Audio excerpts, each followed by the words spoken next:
All right, here we are. Today's Thursday the 20th, talking with a G3 owner, no, a G4 owner, sorry, Or named Adam. So tell me, Adam, what wisdom or advice do you have for folks about being in a long-standing family-owned retail business? You're breaking the odds, you're crushing the numbers, and you're enduring COVID. Oh boy, what I advice think do you have? yeah.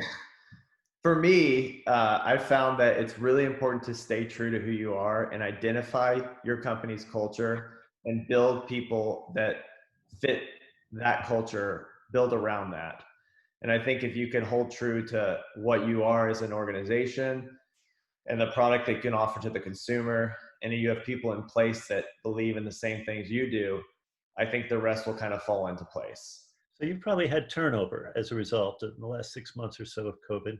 Yeah. What's an example of maybe one of those values that you really are beginning to hire for with more intentionality than you did previously? Yeah, I think that honestly is finding someone that wants to be somewhere a long time.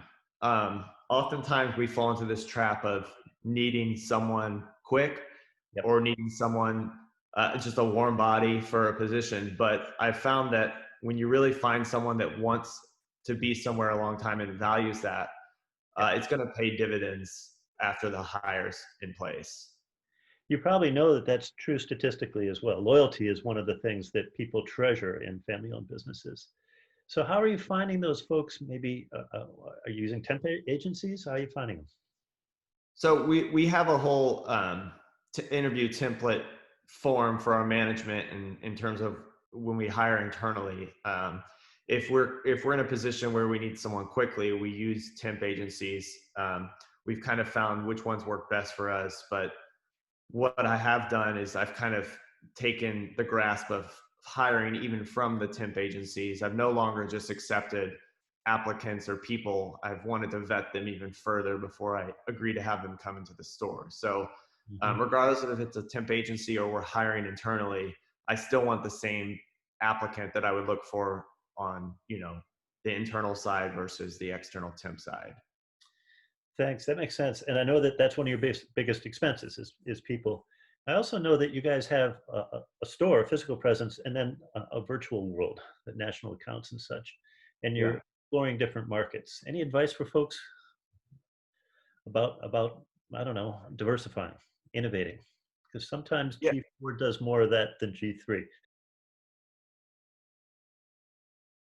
That's a great question. I think for us, what we've discovered is that it's always important to diversify your customer base. We've learned that a lot in our national accounts business, especially.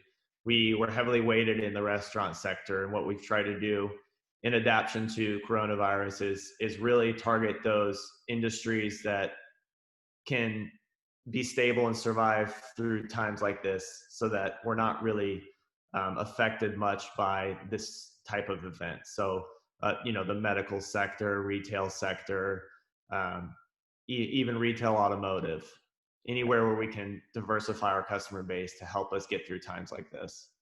Smart model. Good wisdom. Any other advice for folks who are family business owners? I'd say just remember that you've been around for a long time and you're there for a reason, and to just believe in what you're doing and what you're instilling in your company and hire the right people. Great advice. All right. Thank you.